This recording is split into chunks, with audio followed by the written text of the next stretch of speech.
네, 현대문학 작품론 김춘수의 시론 마지막 시간입니다.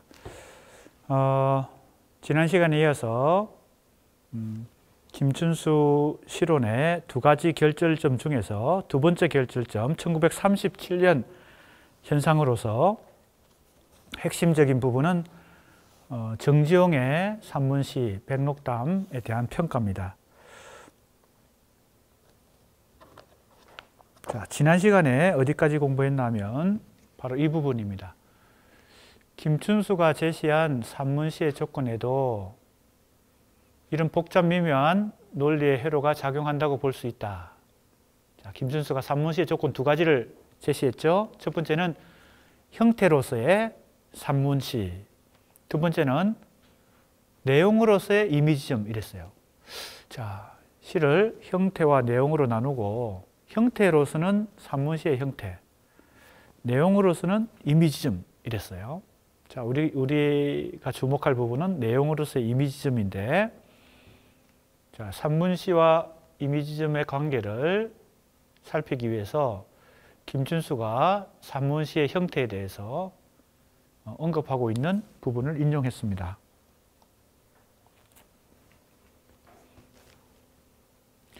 산문시 할 적의 산문에는 두 방면의 의미가 있다. 몰턴 교수는 말하고 있다. 산문이라는 말은 이중의 임무를 다하지 않으면 안 되었다. 운문에 대한 산문이 있고, 자, 이때 산문은 운문의 대립 개념입니다. 운문에 대해서 산문이 있고, 또 시에 대한 산문이 있다 이랬어요.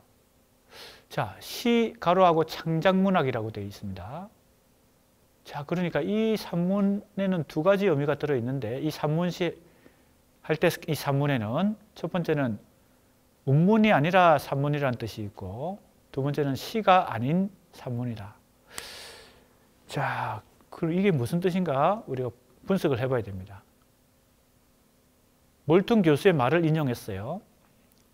그러니까 산문은 형식과 내용의 양쪽에 걸린다 이랬어요.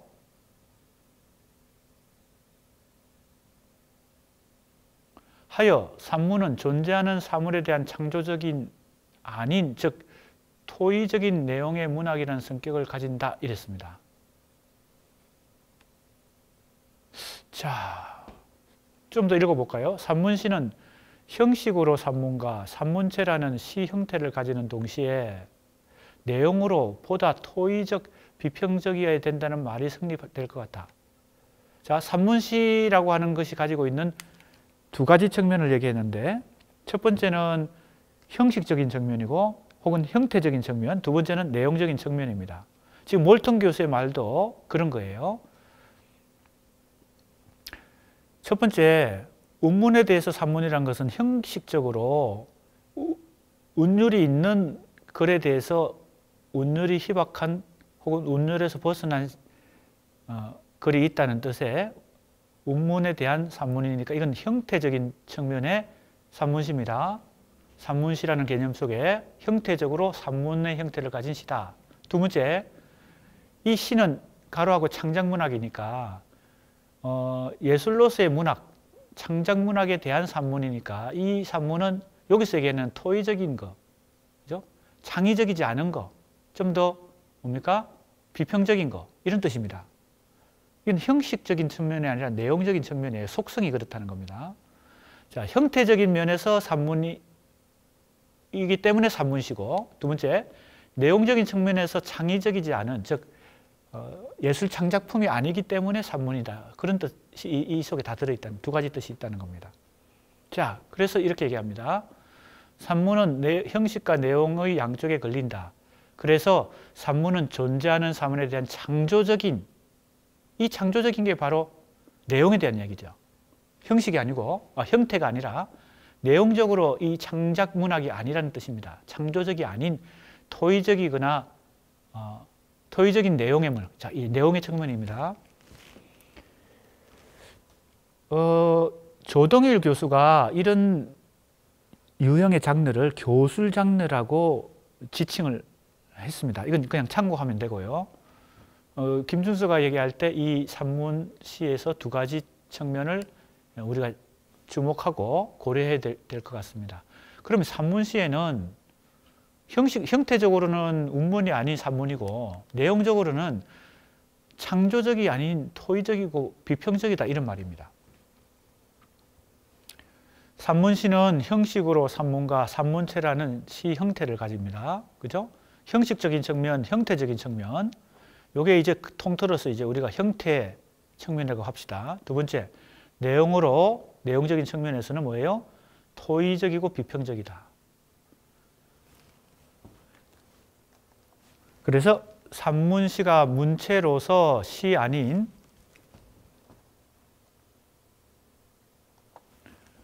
극과 구별하기 위하여 역설, 반어, 기지를 사용하고 내용으로서 보다 영상적이라고 할 것인데 이랬습니다.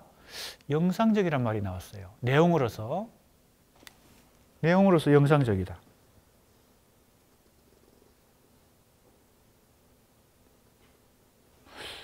영상적이다. 내용으로서 아까 앞에서는 토의적 비평적이라 그랬어요. 근데 이것은 영상적이라고 또 말합니다. 산문시가 영상적이에요. 산문시가 난해해진 까닭은 이런 데 있다. 산문시가 난해해진 것은 역설, 반어, 기지 등을 사용하고 또 영상적이기도 하고 앞에서 얘기한 것으로 따지면 토의적이고 비평적인 내용적 측면에서 속성이 그렇다는 겁니다. 형태적인 측면에서는 시가 아닌 산문을, 즉 운문이 아닌 산문을 채택하고 내용적인 측면, 즉 속성면에서는 토의적, 비평적, 영상적이라는 겁니다. 그래서 난해진다는 겁니다. 더. 이 역설, 반어, 기지 등이 더 많이 사용된다는 거죠. 자, 이제 조금 정리해 봅시다. 김춘수는 산문시를 운문에 대한 산문, 그 다음에 요것은 형태적인 측면입니다. 창작문학에 대한 토의문학, 요것은 내용적인 측면입니다. 두 관점으로 정의합니다. 전자는 형식적인 관점이고 후자는 내용적인 관점입니다. 따라서 그는 산문시가 형식적 측면에서 산문의 시 형태를 가지고 내용적 측면에서는 보다 토의적이고 비평적이다. 자, 여기까지는 이해가 되죠? 그리고 그는 산문시라는 장르는 시, 이때 서정시입니다. 장르적 위기에서 나타난 현상이다. 서정시가 위기를 맞아서 해체가 되니까, 그죠? 이 두 가지 현상이 동시에 일어나서 이 산문시가 발생했다는 겁니다. 형식적인 측면에서는 운문이 아니라 산문을 사용하고 내용적인 측면에서는 창작이 아니라 즉 창의적이지 않은 토의적이고 비평적이고 영상적인 글 형태가 되었다는 겁니다. 이는 시대의 경향이 주지적, 토의적, 사변적이기 때문에 자, 이건 시대의 경향과도 연결됩니다. 현대 사회가 될수록 그죠? 현대인들은 이런 경향이 있기 때문에 주지적, 토의적, 사변적. 그죠? 앞에서는 비평적이란 말도 썼습니다. 그죠? 토의적이고 비평적이란 말을 썼죠? 여기서는 주지적, 사변적이라는 용어도 다 같은 맥락의 용어로서 사용되고 있습니다.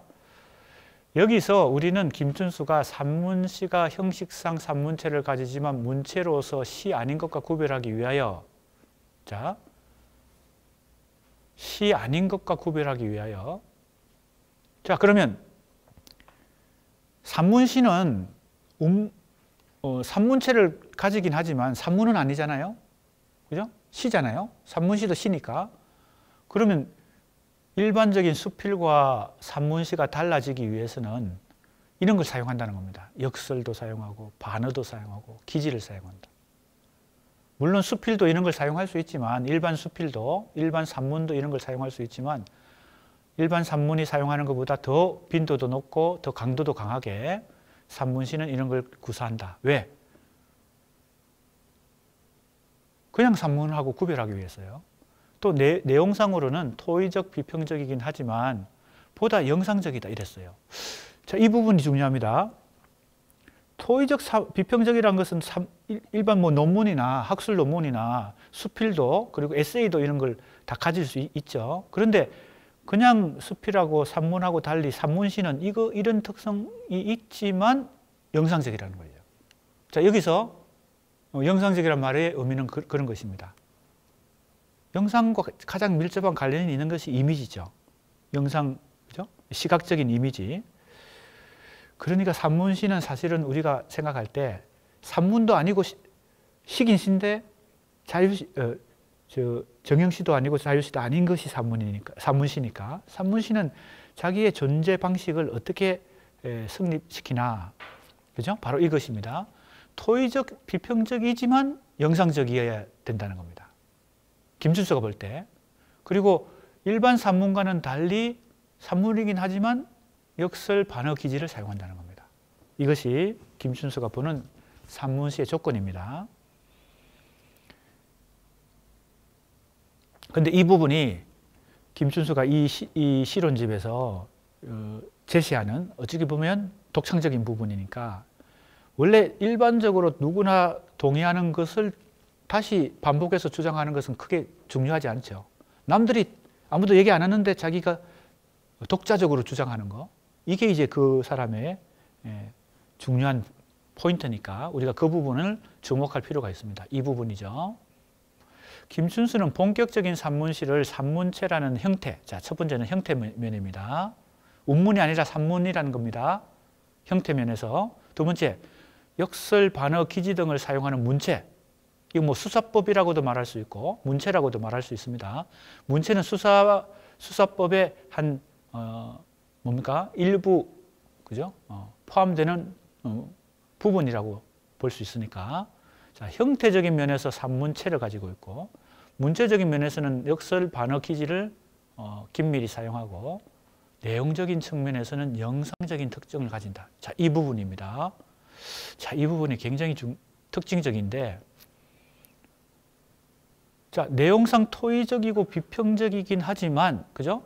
일반 산문과 다른 이유는 산문시는 영상적이라 그랬거든요.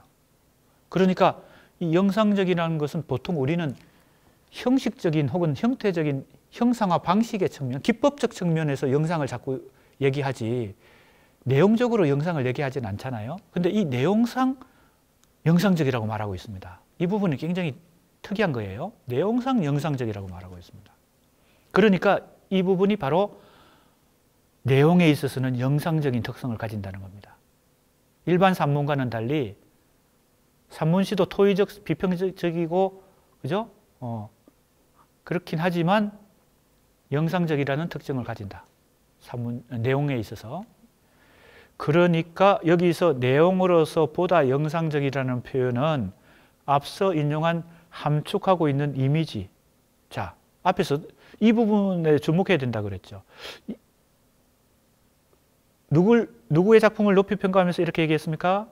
정지용의 백록담이 그렇다는 겁니다. 이미지가 아주 함축하고 있다 그랬는데 이때 이미지하고 이 내용으로서의 영상적이다. 그리고 궁극적으로는 산문시가 갖춰야 될 조건으로 김춘수가 주장하는 내용으로서의 이미지점하고 뭔가 모종의 연결고리가 있을 것이다 라고 내가 이제 생각하고 계속 지금 이 논문을 탐색을 하고 있는 겁니다. 자, 그러니까 앞에서 정지용의 백록담 산문시를 높이 평가하면서 함축하고 있는 이미지의 압축성이 있다라고 했고, 또 산문시의 조건으로 두 가지를 얘기했는데 산문시의 형태와 두 번째 내용으로서의 이미지점 했으니까 이때 이미지와 이때 이미지점과 내용으로서의 보다 영상적이다 할 때 이 영상, 이 세 가지가 이제 연결고리가 되는 겁니다. 그래서 이미지점의 영상적 요소를 산문시의 내용적 측면이라고 판단하는 이유를 이제 다시 탐색해 보는 겁니다. 김춘수가 과연 어떤 근거에서 이런 주장을 하는 것인가? 이 기교적, 논리적 태도가 산문에서, 이거 기억납니까? 기교적, 논리적 태도는 크게 시를, 그죠? 두 가지로 구분하죠. 자연 발생적, 감성적인 유형이 있고 기교적이고 논리적인 유형이 있다 그랬으니까 그 태도가 산문에서 전년 리듬을 보려고 하지 않았던 사상, 이게 이미지점 유파를 번역한 것이 사상파입니다. 이때 사자는 사진할 때 그 사자죠. 외부의 풍경이나 현상을 그대로 사진 찍듯이 묘사하는 거, 그죠? 상을 사하는 거, 사상파입니다. 이 이미지점을 이렇게 번역하기도 합니다. 이미지점 중에서 특히 객관 묘사, 그죠? 풍경을 객관적으로 묘사하는 것을 이 사상파라고 합니다. 사상파의 산문관과 부닥칠 때, 자, 산문에서 전혀 리듬을 보려고 하지 않았다는 것이 이 사상파가 산문을 통해서 리듬을, 그죠? 무시했다는 겁니다. 기교적 논리적 태도가 리듬을 무시했던 이 사상파의 생각과 부딪혔을 때 언어의 의미만을 선명하게 또는 투명하게 나타내기 위한 이미지 본의의 무시, 연을 또 무시했어요. 형태가 된다 이랬습니다. 이미지 본의의 연무시 이랬어요. 이미지 본의의 연무시, 형태가 된다. 자, 기교적 논리적 태도와 이미지점이 만났을 때 언어의 의미만을 선명하게 투명하게 나타내기 위한 이미지 본의의 연무시 형태가 된다. 더 나아가서는 문자의 시각적 효과. 자, 여기서 보세요. 언어의 의미만을 선명하게 보여주는 거, 그 다음에 문자의 시각적 효과, 이런 걸 보세요. 문자를 시각화하는 것이죠. 형태시가 가장 대표적인데, 그 시의 언어를 가지고 그 의미를 제시하기보다는 형태로 모양을 만들어서 우리 이번 학기에 공부한 한국 현대 시 작품 중에서는 김종삼의 돌각담 같이 시가 언어의 의미만을 표현한 것이 아니라, 물론 그것도 표현하지만 시의 전체적인 형태가 돌각담의 모양처럼 이렇게 의도적으로 만들어서 시각적 효과를 만드는 거죠. 또 때로는 시인들이 한자를 일부러 한글로 쓰지 않고 한자로 씀으로 해서 그 한자가 가지고 있는 시각적 효과를 노리는 경우도 많이 있습니다. 이상 같은 경우도 난해한 시들 중에 한자를 의도적으로 쓴 경우도 있고, 이상뿐만 아니라 많은 현대 시인들이 언어의 문자를 시각적 효과를 노리고 형태주의, 바로 이게 형태주의입니다. 형태주의란 것에 이제 시에서는 형태시라는 요소로 나타나죠. 그래서 형태시가 서구 현대시, 모더니즘 시 중에 하나의 중요한 흐름을 이룹니다.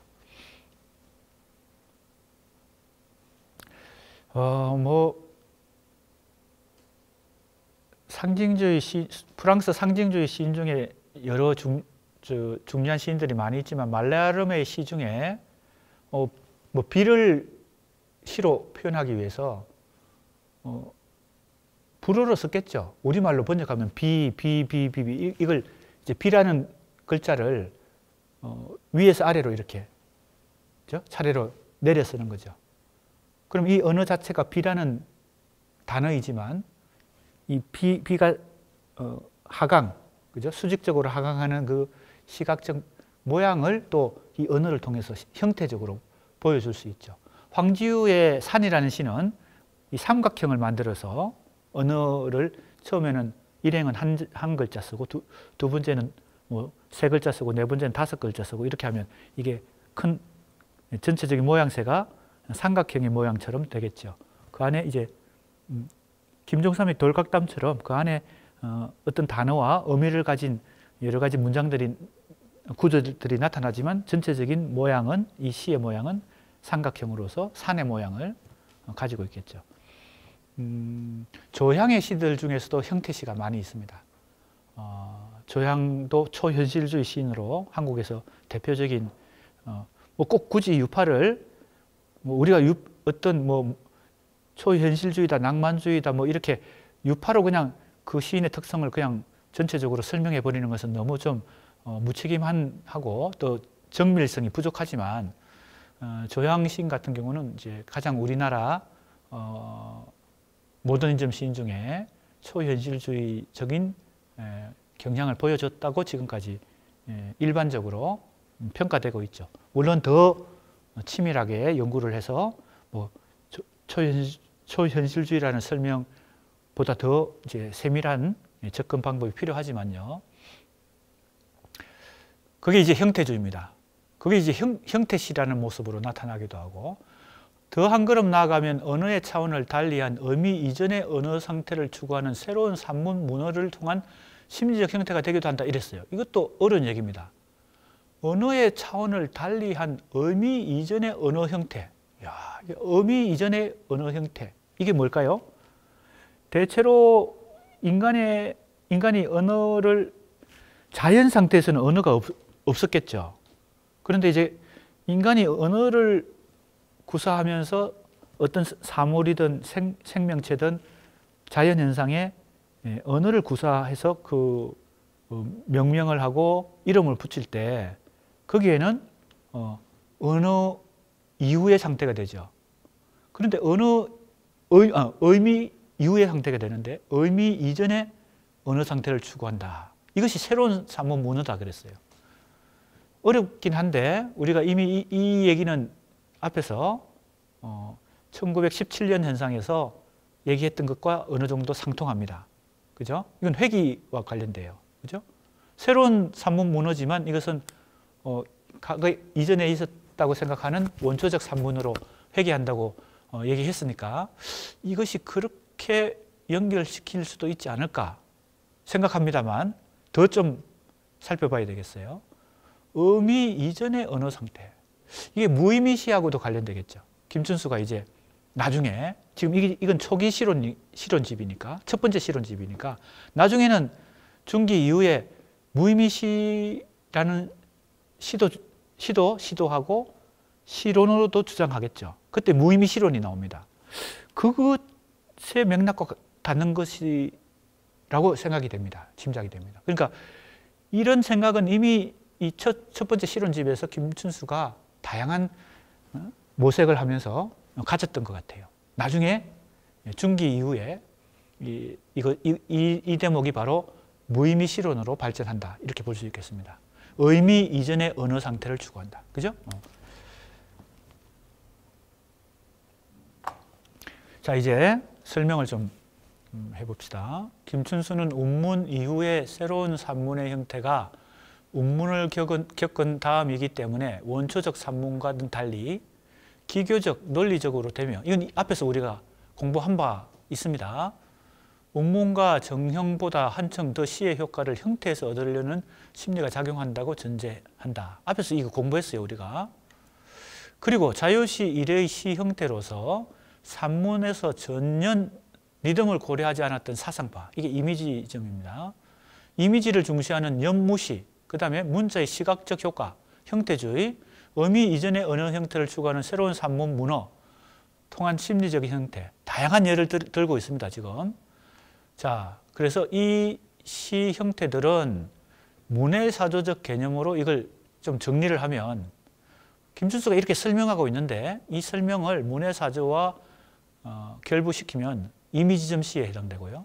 그 다음에 형태주의 시에 해당되고 그 다음에 초현실주의 시에 해당된다. 이렇게 말할 수 있습니다. 그런데 아까도 내가 얘기했지만 이 문해사조적 관점이라는 것으로 너무 우리가 설명을 그죠? 포괄해버리면 이 뭡니까? 더 치밀한 설명, 더 세세한 설명이 자꾸 뭡니까? 필요한데 그런 것을 시도하지 않고 자꾸 그냥 이것은 모더니즘 시다, 이것은 초현실주의 시다, 이것은 이미지점 시다, 이렇게 그냥 문해사조로 그냥 설명을 다 했다고 생각해버리면 안 된다는 겁니다.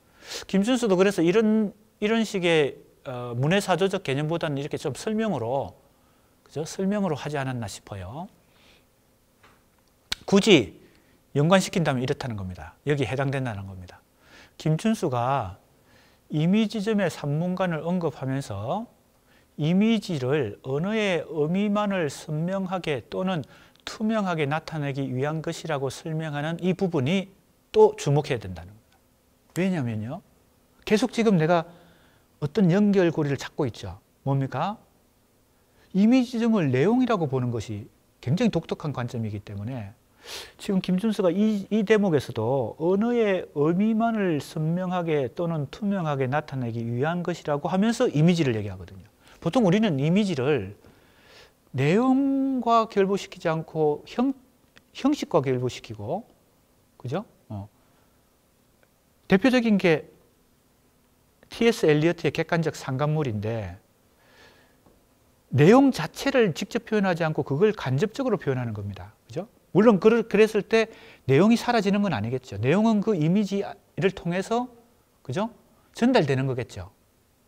형식적으로는 그 이미지를 표현한 것이지만 그 감정이나 의미나 주제가 그 이미지라는 형식에 담겨서 그죠?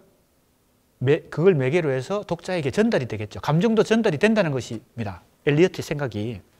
감정을 직접 전달하면 그것이 잘 전달이 안 되지만 객관적 상관물, 즉 이미지를 통해서 독자에게 전달하면 그 감정이 간접적으로 전달된다는 겁니다. 이미지 자체는 감정이 아니지만. 자, 그랬을 때 우리가 흔히 이미지는 형식적 차원이다. 이렇게만 생각하는데 그 이미지는 겉으로는 형식이지만 내용을 담보하고 있는 형식이겠죠. 그래야 감정도 전달될 거 아니에요. 그죠? 슬프다라고 표현하면 독자가 슬픈 느낌을 못 가지는데 그 슬픈 걸 대신해 줄 수 있는 객관적 상관물을 이미지로 표현하면 그죠? 허공에 내가 그거 한번 예를 들었죠. 허공에 뭐 진눈깨비 2개 날고 있었네. 날리고 있다. 이렇게 하면 흰 눈발 2개 날리고 있다. 막 한방눈이 펑펑 쏟아지는 것은 좀 우리가 풍성한 느낌을 주지만 그리고 좀 낭만적인 느낌을 주지만 겨울 하늘은 허옇잖아요. 허공이잖아. 겨울 하늘에 그죠? 흰 눈발이 그냥 한두 개 그냥 흩날릴 정도면 더 공허해지잖아요. 아무것도 없는 하늘보다 더 공허해지잖아요. 그러니까 그 쓸쓸함이, 그 외로움이, 그 감정이 독자에게 전달되는 거죠. 그럼 이미지는 형식이지만 내용을 담고 있는 형식이겠죠. 그랬을 때 우리가 상식적으로 생각하는 그 이미지에 대한 새로운 얘기를 지금 하고 있습니다. 이 얘기예요. 언어의 의미만을 선명하게 또는 투명하게 나타내기 위한 것이라고 이미지를 설명하고 있다는 것은 굉장히 특이한 설명입니다. 그래서 주의를 요하는데 통상적으로 사상파, 즉 이미지점에서 이미지는 감각적 자극을 통해 독자의 마음속에 연상효과를 불러일으키는 것입니다.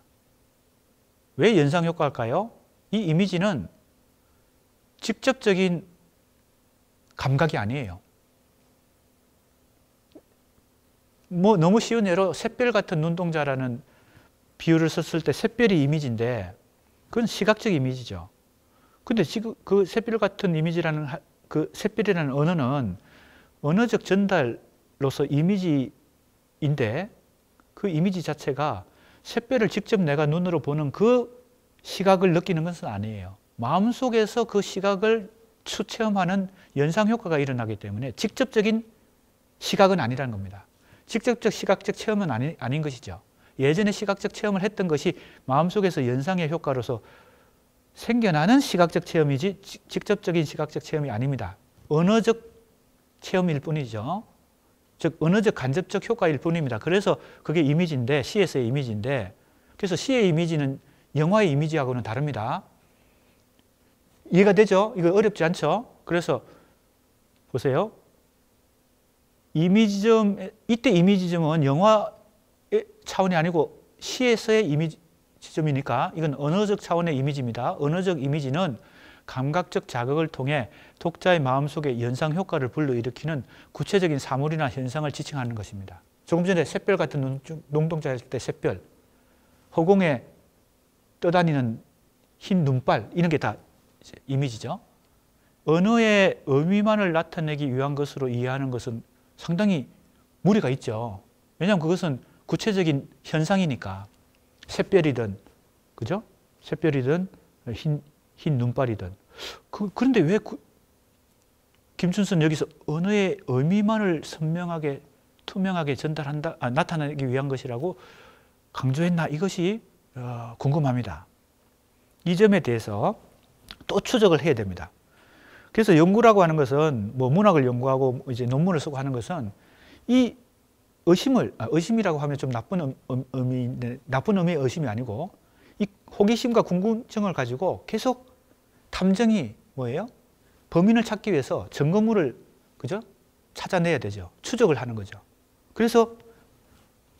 뭐예요? 범인을 최종적으로 찾기 위해서 과학적으로, 객관적으로 증거를 다 수집해가지고 추리를 통해서, 그죠? 최종 범인을 찾았을 때, 그때 희열이 있고 쾌감이 있지 않겠어요? 그죠? 탐정, 즉 형사의 입장에서. 살인의 추억 영화 봤습니까? 예. 거기서 송강호하고 또 누구죠? 젊은 형사가 막 티격태격하면서 범인을 찾기 위해서 막 살인의 추억에서 그걸 생각하면 됩니다. 그런데 이제 살인의 추억에 나오는 송강호의 형사 기법은 상당히 옛날, 그죠? 구태의연한 기법이죠. 요즘 뭐 과학수사 그래가지고 드라마 같은 거 보면 엄청 과학적이고 치밀한 뭐예요? 물증을 찾아가지고 범인을 색출하죠. 그죠? 그래서 법정에서도 도망갈 수 없을 정도의 완벽한 물증을 확보하고 범인이라고 지목을 하죠. 최근에 그 살인의 추억의 현실의 범인이었던 사람이 오리무중으로 미해결 범죄였다가 DNA 확인 기술이 더 발달을 해서 그게 시간은 지났지만, 그죠? 공소시효가 지났지만 그게 다시 밝혀지기도 했죠. 그게 과학수사입니다. 그러니까 우리가 이 문학이라고 해서 감성적으로만 접근하는 게 아니고 좀 더 물증을 가지고 객관적으로 추적해서 물증을 확인하고 이 추적에 들어가서 딱 범인을 찾을 수 있는 그런 접근 방법이 필요한데, 주로 나는 이제 그렇게 접근을 합니다. 그래서 이제 계속 지금 뭐래요? 집요하게 이 내용으로서의 이미지즘이 뭐냐 이걸 자꾸 추적해 들어가는데 곳곳에 이렇게 물증이 흩어져 있잖아요. 지금 이런 부분들. 의미와 이미지즘, 즉 내용과 이미지즘을 관련해서 김춘수가 자꾸 얘기하는 부분들이 곳곳에 이렇게 흩어져 있는 그 물증을 자꾸 이렇게 추적해서 색출이라는 말까지는 좀 그렇고 접근을 해보는 겁니다. 자, 이 점에 대해서 이제 분석도 하고 해석도 하면서 접근하는 것이죠. 이 점에 대해서 세 가지 해석을 시도해 볼 수 있다. 자, 이제 해석도 필요합니다. 다양한 해석이 가능한데, 첫 번째, 김순수는 이미지점 시 전체가 아니라 이미지점의 산문시에 대해 언급하고 있으면서, 특히 구체적인 사례는 뭡니까? 정지용의 백록담이라는 산문시입니다. 이미지점이라는 이 시의 유파는 산문시만 포함되지 않고 다 포함되죠. 그죠? 자유시, 산문시 다 포함이 되는 것이 이미지점인데, 그래서 정지용의 아까 내가 대표적인 이미지점시 한국에서 유리창 1이라는 작품도 산문시는 아니죠. 그죠?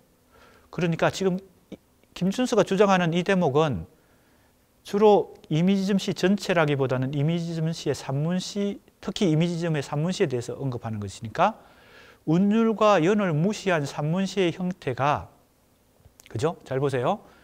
자, 산문시는 보통 운율과 연을 무시하잖아요. 그러니까 산문시의 형태가 내용상 창작문학으로서의 시와 대비되는, 자, 내용상 토의문학에 가까워지겠죠?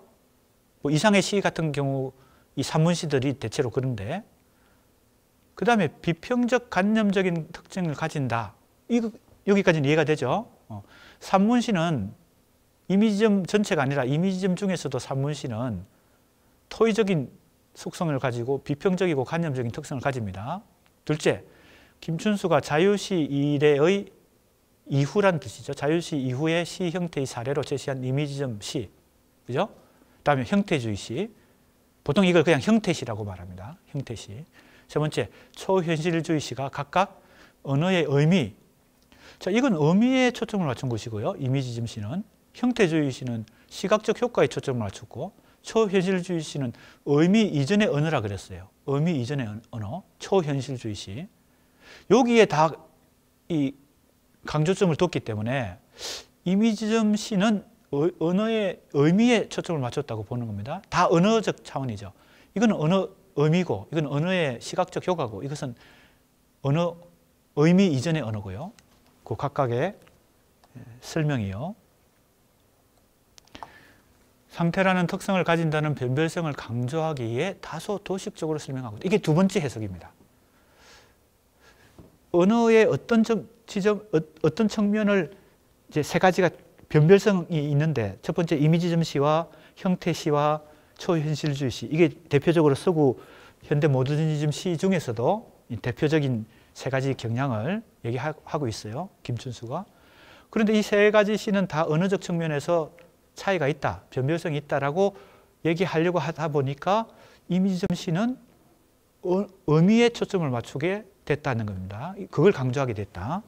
이게 두 번째 설명인데, 해석인데, 이제 세 번째도 봅시다. 세 번째, 이미지를 감각과 구별하는 관점은 기타가와 후유히코 등이 전개한 일본의 산문시 운동이 보여주는 관점입니다.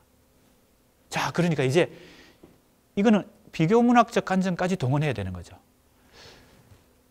이미지점이라는 것은 이번 학기 내내 얘기했지만 서구 모더니즘 시의 한 일부로서 특히 영미 시인들, 에즈라 파운드나 T.S. 엘리어트 같은 시인들이 운동을 벌였던 20세기 초 영미의 새로운 현대적 사조인데, 그 이미지점 운동이 일본 이미지점 운동으로 그걸 경유해서 한국으로 다시 이렇게 수용이 됐을 때 일본 이미지점 운동의 영향도 받아 생각할 수 있습니다. 그렇다면 우리는 에즈라 파운드나 엘리어트의 이미지점 시도 공부해야 되지만 일본의 이미지점 시인들도 공부해야 될 필요가 생기는 거죠. 비교를 해야 좀 더 우리 한국의 이미지점 시의 특성을 잘 알 수 있을 테니까. 이게 바로 비교문학의 관점입니다. 김기림의 그 유명한 기상도도 T.S. 엘리어트의 황무지, 더 웨이스트랜드를 영향을 받아서 창작이 되었죠. 상당히 그 테마나 전체적인 구성이나 이런 것에 영향을 받았습니다. 그렇기 때문에 그 비교, 김기림의 기상도를 T.S. 엘리어트의 황무지와 비교하는 것도 비교문학의 관점이죠. 일본을 경유했기 때문에 일본의 이미지점 시하고도 비교해 볼 필요가 있습니다. 그렇게 하면 이제 비교문학적 연구가 되는 거죠. 요 세 번째 관점은 바로 그런 관점입니다. 일본에서 이미지점 운동이 벌어졌을 때, 특히 또 산문시 운동을 벌인 시인들 중에 특히 이 후유이쿠라는 시인이 이미지는 보통 우리가 감각과 직접 관련된다고 생각하거든요. 그래서 시각적 이미지, 청각적 이미지, 촉각적 이미지, 후각적 이미지 다 감각인데, 우리의 오감인데, 일본에서 이 시인을 중심으로 이미지를 감각이 아닌 의미와 더 관련시키는 어떤 경향이 있었던 것이죠. 그러면 김춘수에게서도 그 영향을 우리가 점검해 볼 필요가 있습니다. 이를 참고하고 있다는 겁니다. 자, 이제 하나씩 이제 점검해 보는 겁니다. 그런데 이 셋째 측면에서 김춘수는 한편으로 일본 산문시 운동의 관점을 수용하면서 한편으로는 이미지가 실제에 있어서 감각과 구별될 수 있을까라는 의문을 제기한 후, 그죠? 그러니까 일본 시인들이 이미지를 보는, 이제 모든 시인들이 그렇진 않겠죠. 일군의 시인들이, 이 후유이쿠를 중심으로 일군의 시인들이 이미지를 감각과 구별하려고 했는데, 김춘수가 또 이렇게 얘기합니다. 그게 구별될 수 있을까? 이미지에서 감각을 어떻게 구별할 수 있을까? 즉, 분리시킬 수 있을까라고 한 의문을 제기한 후에 감각적, 경험적, 정물적이 될 때 시는 보다 이미지를 요구하게 되는 것이고 이랬어요. 그러니까 또 차별을 두는 거죠. 일본 시인이 주장하는 이미지점의 그 차원과 김춘수가 생각하는 건 또 다른 것이죠. 보다 공간적으로 퍼지는 산문시의 형태를 요구하게 되는 것이 아닌지 이랬어요. 자, 그러면 보세요. 이미지가 감각적이고 경험적이고 정물적이 될 때, 그죠? 시가 그렇게 될 때 이미지를 요구하게 되고, 자, 그러면 이미지에는 감각도 들어있고 경험도 들어있고 정물적이 됩니다. 그런데 그게 공간적으로 퍼지는 시의 형태를 요구하게 된다는 겁니다. 감각과 경험과 정물을 이미지가 담아내려고 하다 보니까. 그러니까 산문시로 간다는 겁니다. 자, 이미지와 산문시의 관련성, 그리고 또 하나의 핵심은 뭐예요? 의미나 내용과 관련성이에요. 이미지가 산문시가 되는 이유가 뭐가 있고, 또 의미나 내용과 또 만나는 부분이 어디 있냐. 이 세 가지 키워드를 연결시키는 겁니다, 지금. 그래서 일본 시인들과 또 다른 의견을 지금 제시하는 겁니다. 그럼 김춘수의 이 견해 속에는 세 가지가 연결되죠. 첫 번째, 이미지하고 산문시가 연결되죠. 그리고 지금 우리가 핵심적으로 추적하고 있는 내용으로서의 이미지점을 내용과 관련시키는 것, 즉 의미와 관련시키는 부분하고 또 연결되는 것이죠. 정지용의 백록담을 논의하면서 김춘수가 언급한 산문시의 정의를 요약하면 산문시는 형식적 측면에서는 산문의 시 형태, 내용적 측면에서는 토의적이고 비평적인 것을 가져야 한다. 이 앞에서 우리가 얘기했던 것입니다. 이미 앞에서 나왔던 것이에요. 이 관점은 형태로서의 산문체와 내용으로서의 이미지점으로 정리됩니다. 자, 우리가 여기에 이걸 규명하기 위해서 지금까지 그죠? 범인을 추적해 왔던 거죠. 과학 수사를 나름대로 해보려고 지금 증거를 물증을 찾아내서 규명을 해보려고 지금까지 온 것입니다. 특이하게도 김춘수는 이미지를 내용의 측면에서 바라봅니다. 내용으로서의 이미지점이 있으니까. 그래서 그는 내용으로서의 이미지점을 함축하고 있는 이미지의 압축성. 자, 이것도 일종의 물증입니다. 하나의 물증. 그다음에 내용으로서 보다 영상적이라고 했을 때 이 영상적. 이런 차원은 김춘수가 정지용의 산문시가 이미지점에 써 있긴 하지만 더 이상 극단의 산문주의로는 못 나가고 있다라고 지적하는 측면입니다. 극단의 산문주의로는 못 나가고 있다. 이렇게 약간의 한계를 얘기하고 있거든요. 그렇다면 이게 뭐냐? 다시 말해 김춘수가 상정하는 전형적 산문시는 내용으로서의 이미지점의 차원을 탈피해서 문자의 시각적 효과를 나타내는 형태주의로 가고, 자 보세요. 자, 이 부분이 이제 내가 분석하는 어떤 중요한 부분입니다. 내용으로서의 이미지점은 문해사조로 따지면 이미지점이죠. 형태주의는 형태시입니다. 그 다음에 초현실주의로 가죠. 김춘수가 생각할 때는 이 산문시, 이미지와 산문시가 결합된 정지용의 백록담 같은 그 산문시가 이미지와 그죠? 이미지점과 산문시가 결합된 그 자기가 생각하는 아주 고도의 형태인데, 그게 더 나아간다면, 한 걸음 더 나아간다면 어디로 가야 된다고 생각하는 거예요? 형태주의까지 문자의 시각적 효과를 나타내는 형태주의로. 또 한 걸음 더 나가면 어디까지 가야 돼요? 의미 이전의 언어 상태를 추구하는 새로운 산문 문어인, 즉 초현실주의로까지 발전해 나가야 된다고 김춘수는 생각하는 거예요. 그걸 명시적으로 막 이렇게 강하게 주장하진 않았지만 내가 추적해 보니까 그런 거예요. 그러니까 이제 결론적으로 두 가지죠.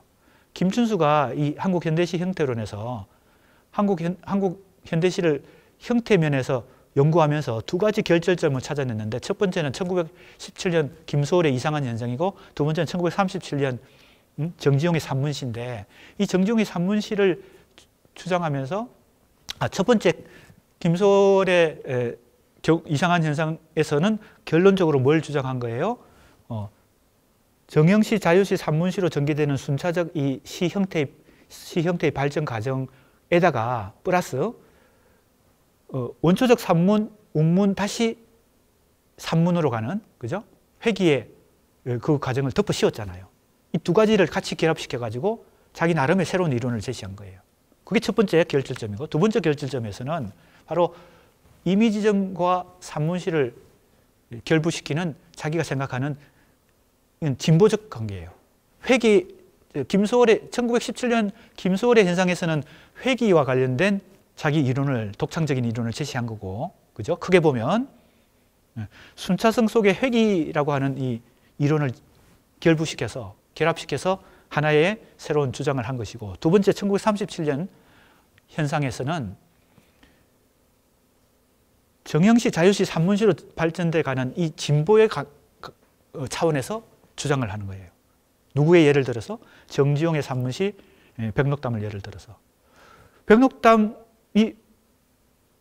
이미지점과 산문시가 결합된 아주 고도의 높은 수준의 작품인데, 자기가 생각할 때는 한 걸음 더 나간다면 여기 나오죠. 문자의 시각적 효과를 나타내는 형태주의시로 더 나갈 수 있고, 또 한 걸음 더 나간다면 의미 이전의 언어 상태를 추구하는, 즉 무의식, 무의미 이런 걸 표현하는 거의 뭐 우리가 초현실주의 시라고 하는 그런 데까지 산문문으로 나갈 수 있다라고 생각하는 겁니다. 그런 형태가 구체적으로 한국 현대시에서 누가 보여줬다 이런 얘기까지는 아직 이상이 그런 뭐 가능성을 보여줬겠죠. 김춘수가 볼 때, 그죠? 이상은 거기까지 나갔다고 생각할 수도 있겠죠. 아무튼 정지용의 산문시를 놓고 이런 얘기를 하는 겁니다, 지금. 근데 이런 주장을 강하게 한 건 아닌데, 뚜렷하게 한 건 아닌데, 내가 추적해 보니까, 그리고 물증들을 다 끌어모아가지고 조합을 해보니까 이런 김춘수의 생각 속에는 이런 게 있다는 겁니다. 그래서 이제 정리를 해보겠습니다. 자, 정리를 해봅니다. 김춘수는 표면적으로 드러내지는 않았지만, 즉 명시적으로 강하게 주장하지는 않았지만 은연중에 산문시의 전개를 이미지점시, 형태주의시, 초현실주의시. 그래서 아까 앞에서 세 가지 사례를 들었는데, 그죠? 그게 사실은 그냥 나열이 아니고 내가 볼 때는 자기가 진보적 발전 과정이라고 은연중에 김춘수는 생각하면서 그렇게 세 가지 사례를 들었다. 나는 그렇게 보는 겁니다. 내가 이건 분석하는 겁니다. 이건 내가 해석하는 거예요. 그러니까 이미지점 단계에서 형태주의 단계로, 형태시 단계로, 그 다음에 초현실주의라는 이것이 진보의 과정이다. 즉 발전하는 과정이다라고 은연중에 김춘수는 생각한다는 것이죠. 이러한 사유의 내면에는 무의식적으로 이걸 김춘수가 의식하면서 이 평론, 실론을 지금 작성하고 있다기보다는 자기도 무의식 속에서, 그죠? 그런 걸 염두에 두면서, 염두에 두기보다는 무의식 속에서 그런 게 작성되고 있다고 나는 봅니다.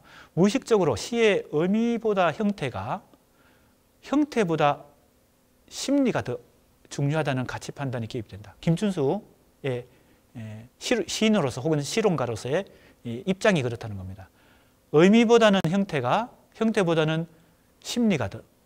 왜 그렇습니까? 이미지즘은 의미고 형태주의는 형태고 초현실주의는 의미 이전의 어떤 무의식이니까. 보세요. 의미, 형태, 무의식입니다.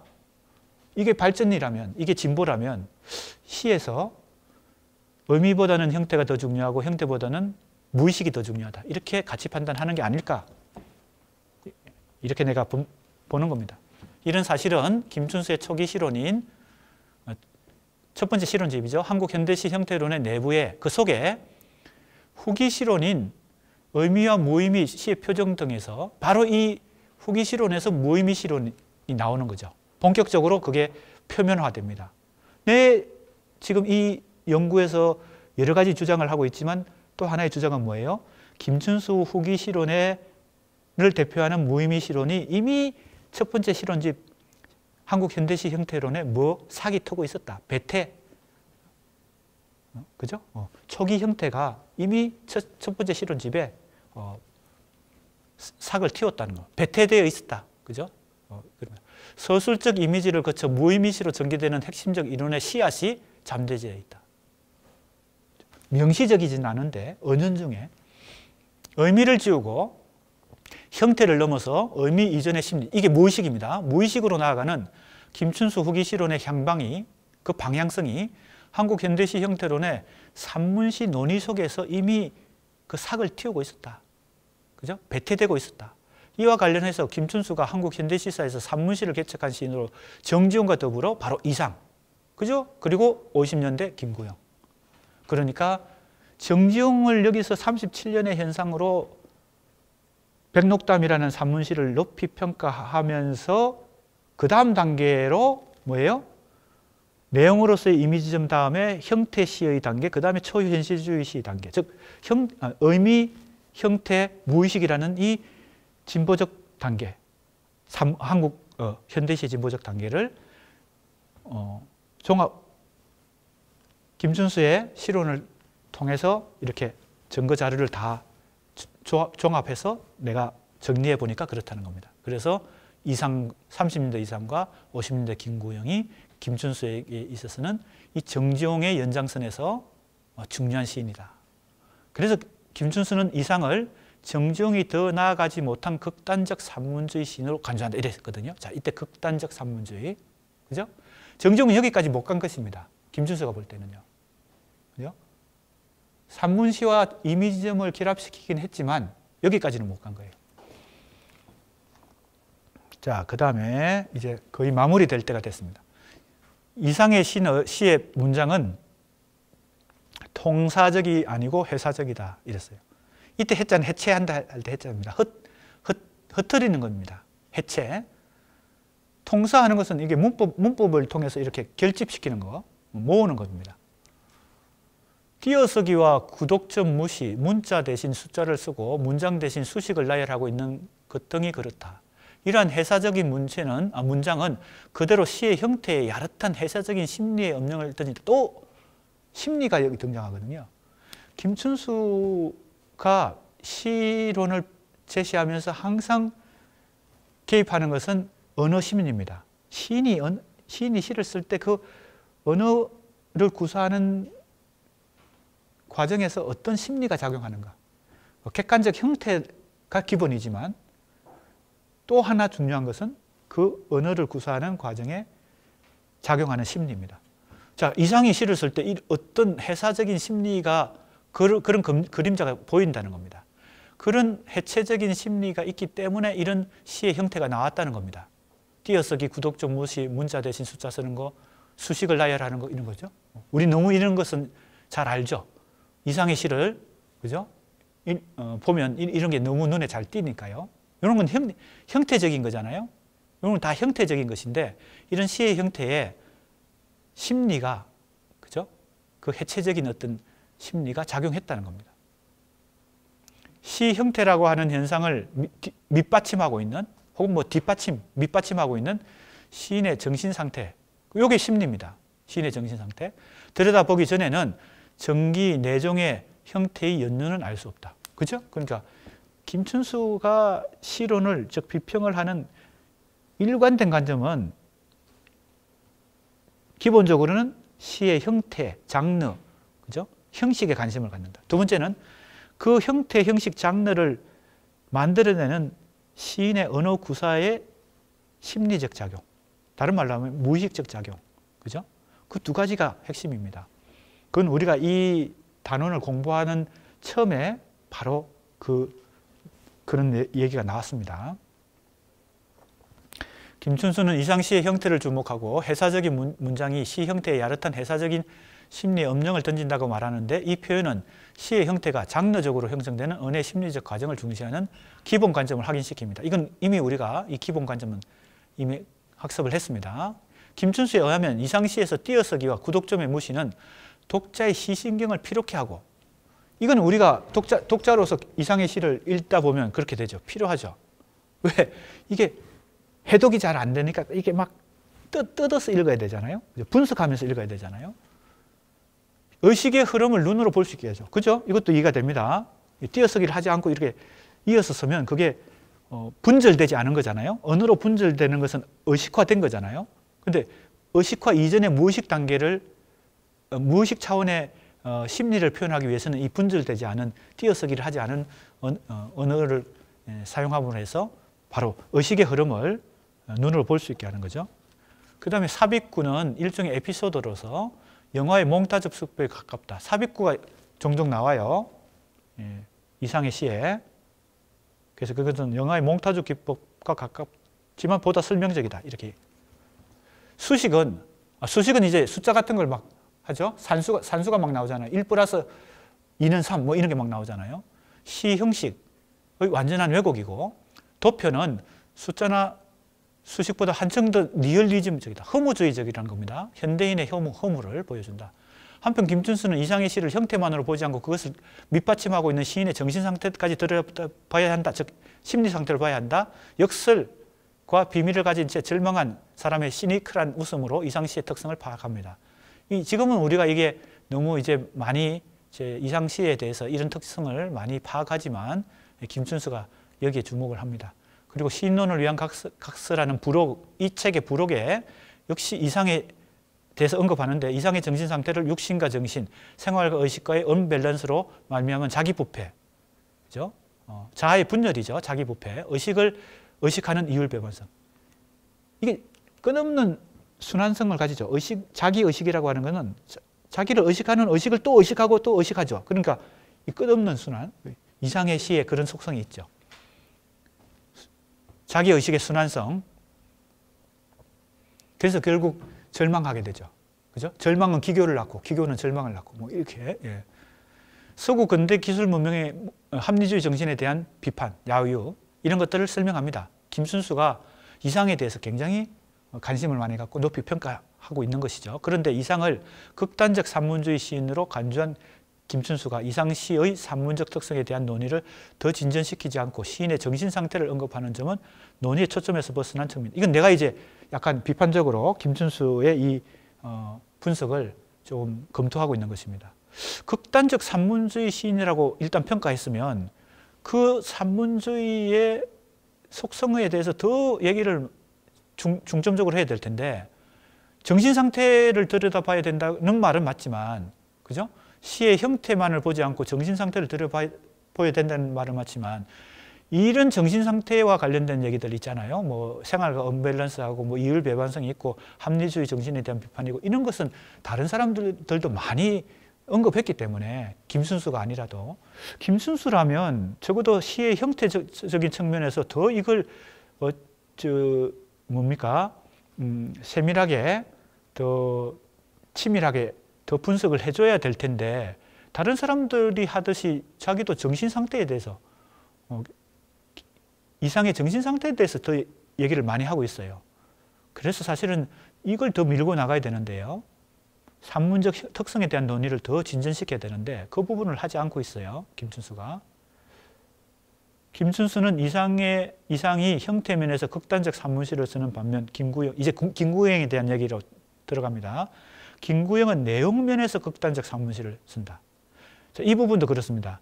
김춘수는 이상을 형태면에서 극단적 산문시를 쓴다고 했으면 이 형태면의 극단적 산문시의 속성을 더 이제 밝혀 규명하려고 했어야 되는데 정신에 대해서 계속 얘기해요.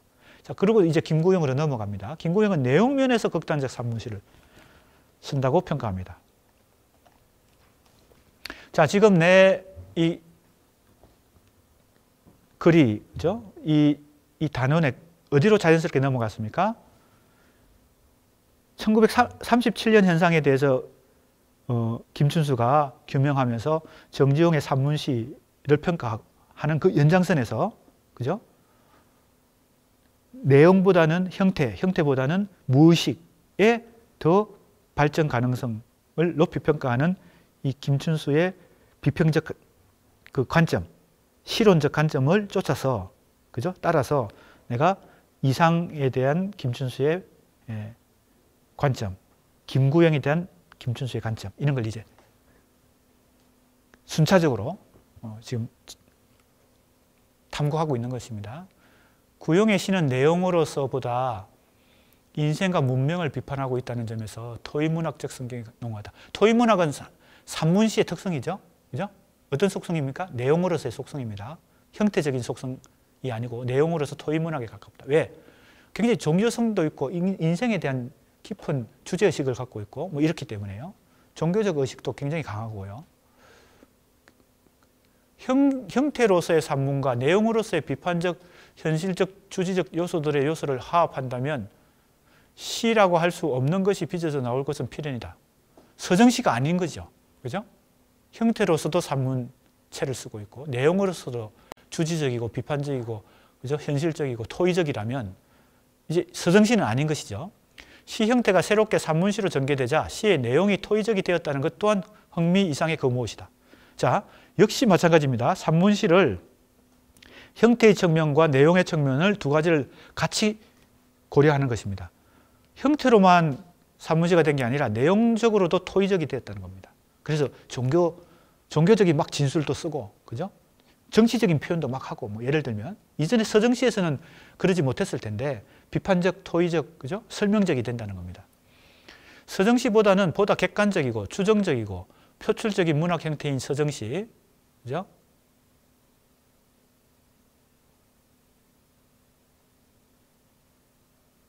서정시보다는 보다 객관적이고 주정적이고 표출적인 문학 형태인 서정시와 서로 넘나들. 이 문장이 조금 이상합니다. 이건 내가 그냥 인용한 것이 내가 쓴 게 아니고 김춘수가 쓴 것인데 약간 이게 문장이 문법적으로 좀 이상하긴 한데 뜻은 그렇습니다. 이 산문시가 서정시보다 객관적이라는 겁니다. 그리고 주정적이고 표출적인 문학 형태가 서정시인데 그것과 또 서로 경계를 넘나들었기 때문에 들게 되었다는 것이죠. 이 산문시가 문학의 장르로서의 개성을 상실하게 되었다. 거의 이제 장르 개념이 없어졌다는 겁니다. 김구용의 시에 오면, 김구용의 산문시는 거의 이제 장르 의식이 그게 소위 말하는 탈장르죠. 요즘 많이 얘기하는 탈장르. 김춘수에 의하면 김구용 시는 인생과 문명을 비판하는 점에서 토의문학적이고요. 형태 면에서는 산문이고 내용적으로서는 비판적, 현실적, 주지적 요소가 화합해서 서정시로부터 가장 벗어났다는 겁니다. 그래서 김춘수는 시 형태를 소설 형태의 변모와 결부시켜서 사고하고 장르가 위기를 맞았다. 사실주의 이래의 소설이 토의적이 되었다 하더라도 사실주의, 자연주의까지는 인물, 행위, 환경 등의 소설 형태의 골격이 유지되었지만 심리주의, 표현주의에 와서는 골격이 해체되었어요. 장르 해체 현상이 온다는 겁니다. 심리주의, 표현주의에 오면요. 소설 형태가 해체되면서 시에 접근해 가는 것과 대조적으로 시 형태가 해체되어 산문시로 전개되죠. 자, 소설도 해체되어서 시에 가까워지고 시도 해체되어서 산문에 가까워집니다. 그래서 시의 내용이 토의적으로 된 것에 대해서 주목합니다. 이런 현상을 문학 장르로서 개성상실화, 다른 말로 하면 장르 해체가 된다는 겁니다. 고유성이, 이때 개성은 장르로서의 고유성, 그죠? 자기 정체성이 사라진다는 거죠. 이런 장르 위기에 김구용의 시가 있다. 김구용의 산문시는 장르의 위기 혹은 장르 해체의 가장 대표적인 현상이다. 이렇게 보는 겁니다. 장르의 위기, 즉 현대시나 현대소설의 형태가 해체되면서 개성을 상실하는 현상은 서정시, 서사시, 극시 등의 장르가 해체되면서 융합과 혼종으로 가는 좋은 기회를 제공한다고 볼 수도 있다. 그런데 그는 이 대목에서 문학 형태의 해체 현상을 통해 문학 형태의 근원으로 돌아가는 변정법적 해결을 언급하는 신중함을 보여준다. 이것은 1917년 현상에서 얘기했던 바로 그 순차적 진보와 순환적 회귀, 그 관점을 다시 여기다 적용을 시킵니다. 그러니까 김춘수의 이 실론가로서의 이 관점이 그죠? 상당히 복잡하고 미묘한데 17년 현상이라는 결절점과 37년 현상이라는 결절점, 이 두 개를 통해서 하나는 순차적 진보의 회귀 현상을 그죠? 우리가 포착할 수 있고, 김춘수 초기 실론의 뭐라고 할까요? 원리로서. 두 번째는 진보적 관점. 이것은 정영시가 자유시로, 자유시가 산문시로, 산문시 안에서도 그죠? 산문시 안에서 다시 셋으로 나눈 거예요. 이미지점이라고 하는 의미 중심의 산문시와 형태시라고 하는 형태 중심의 산문시, 최종적으로는 무의식의 산문시, 초현실주의 산문시. 그러니까 이것은 직선적인 진보 과정이죠. 하나는 회귀, 하나는 진보. 이 두 가지 원리를 김춘수는 지금 한국 현대시 혹은 서구시까지 포함하고 일본시를 포함한 시의 현대시의 흐름 속에서 원리로서 생각하고 있다는 것을 알 수 있습니다. 그런데 이 원리라고 하는 것은 기납적으로 그죠? 우리가 추적해서 발견하는 것이지 처음부터 이 원리가 존재하는 건 아니겠죠. 아마 김춘수도 처음부터 이 두 가지 원리를 가지고 실론을 전개했다기보다는 그 현장에서 실론을 창작하고 그죠? 한국 현대시의 현상과 부딪히면서 탐구하는 과정에서 기납적으로 이런 양상이, 그리고 이것은 내가 기납적으로 포착한 것이지만 김춘수조차도 기납적으로 이걸 무의식적으로 채택한 것이지 처음부터 이 원리를 가지고 내가 비평을 해야 되겠다 이렇게 생각한 건 아니라고 봅니다. 그래서 문학은 항상 창작하는 입장에서도 연구나 비평하는 입장에서도 기납적이다 이렇게 봐야 되겠어요. 연역적인 게 아니고 원리를 먼저 확보하고 그걸 실천하는 게 아니고 실천 과정 속에서 계속 부딪히면서 실패하고 깨지면서 조금씩 한 걸음 한 걸음 나아가는 것이죠. 그래서 기납적으로 뭔가가 창작이 되고 형성이 됩니다. 그걸 이제 나 같은 연구자가, 비평가가 추적해서 규명하는 것이죠. 아, 이런 것이 이 속에 원리로서 작동되고 있었다. 그건 기납적으로 밖에 발견할 수 없는 것이고, 김춘수 비평가도 기납적으로 이걸 채택했다고 봅니다. 내가 무의식 속에서 채택했다 이렇게 봅니다. 하나는 운문 형태로 그것에 도저한 사고를 통해 시가 그 순수를 지키면서, 그게 발레리입니다. 발레리가 바로 순수시를 대표하는 순수시 주장을 했거든요. 또 하나는 도저한 장르 해체로부터 시의 보다 확대된 개념을 획득하면서 전개돼 나간다. 이랬으니까 자 보세요. 도저한 사고를 통해서 시가 순수를 지키면서 돌아간다 그래서 이 획이 어디로 돌아가요? 운문으로 돌아갑니다. 다시 운문으로 돌아가는 거, 이게 회귀 현상이에요. 또 하나는 도저한 장르 해체로부터 시의 보다 확대된 개념을 획득하면서 전개해 나가. 이거는 해체를 더 밀고 나가는 겁니다. 하나는 회귀고 하나는 진보의 방향이에요. 결국 김춘수는 한국 현대시 형태론에서 시 형태 발생론이 기본 논지인 정형시, 자유시, 산문시라는 직선적 진보의 시관을 유지하면서 원초적 산문, 운문, 새로운 산문의 순차적 전개 과정과 원형과 근원으로의 변정법적 회귀라는 원환적 회귀 과정을 병치하거나 결부시키는 거죠. 두 개가 약간의 차이가 있으니까, 간극이 있으니까. 이로써 자신이 대면한 문제, 즉 동양적 전통과 서구적 현대, 장르와 운율의 해체, 장르의 혼란과 질서 등의 딜레마를 해결하는 어떤 비평적 입지점, 그죠? 원리를 발견한다, 마련한다. 여기에 작용하는 고전주의적 균형 감각은 서술적 이미지론과 무의미 시론으로 중심을 하는 후기 시론으로 나가면서 더 예각적으로 전위적 방향으로 간다는 겁니다. 더 예각적으로. 그러니까 지금은 이 회귀와 진보라는 두 가지를 굉장히 균형을 맞추는 어떤 전체적 모양새로 가는데, 그 원리상 이제 후기 시론으로 가면 그 어느 한 극단으로 가는 거죠. 어디로 가요? 어디로 갑니까? 진보의 방향으로 가죠. 회귀 방향이 아니고. 그 진보의 방향의 끝에 뭐가 있습니까? 무의미시가 있는 겁니다. 무의미시, 무의식에 해당되는. 자, 다시 한번 정리해 볼까요? 진보의 방향에 뭐가 있다고요? 형태로 보면 정형시, 자유시, 산문시로 가고요. 발전해 가고. 산문시 중에서도 다시 세 가지로 나누어지는데 뭐예요? 정지용과 같은, 그죠? 내용으로서의 이미지점. 즉, 이미지를 의미로 구사하는 의미 차원의 이미지를 가지고 산문시를 쓰는 단계. 그 다음에 뭐예요? 형태주의로서의 산문시. 세 번째는 무의식 중심의, 무의식을 중시하는 초현실주의의, 그죠? 산문시. 그러니까 김춘수가 후기 시와 후기 시론에서 무의미 시를 쓰고 무의미 시론을 쓰는 과정은 바로 이 두 가지 원리 중에서 회귀와 순환적 회귀와 진보적 과정 중에서 진보적 과정의 방향으로 끝까지 갔다. 그죠? 초현실주의로 대표되는 무의식을 중시하면서 시를 쓰는 산문시의 끝까지 갔다. 이렇게 볼 수 있는 거죠. 그래서 사실은 우리가 이 논문이 김춘수의 첫 번째 실론집 한국 현대시 형태론 이 한 권을 집중 분석하는 것이지만 김춘수 시론의 전 단계, 그죠? 후기 시론까지를 조망하면서 그 관계를 살펴보는 거죠. 이 초기 시론, 첫 번째 실론집 속에 이 이후에 김춘수 시론의 전개 과정이 배태되어 있었고, 이후의 그 방향은 이 첫 번째 실론집이 가지고 있었던 두 가지 원리 중에 어느 한쪽으로 방향성을 찾아 나간 것이다. 이렇게 볼 수 있겠습니다.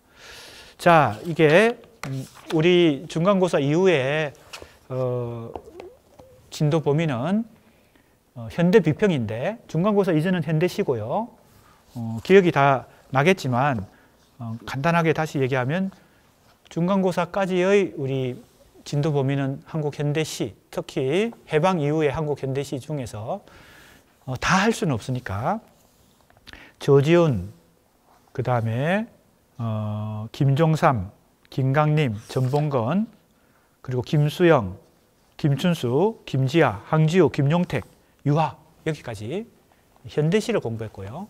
중간고사 이후에 기말고사까지의 진도 범위는 시론, 즉 비평을 중심으로 3명의 비평가를 공부했습니다. 김종길 실론, 김수영 실론, 김춘수 실론. 그래서 이제 진도 범위가 여기까지이고요. 지금 김춘수 실론에 대한 공부가 마무리되었는데 이 끝부분에 제시되어 있는 맺은말 5장 여기는 전체 내용이 잘 요약되어 있기 때문에 우리 수강생들이 잘 전체 내용을 정리하는데 이 5장 맺은말이 도움이 될 것입니다. 자, 그러면 진도 범위에 대해서는 진도 오늘까지 다 나가고요. 다음 주 시간부터는 2차 과제물에 대한 피드백을 진행하도록 하겠습니다. 수고했습니다.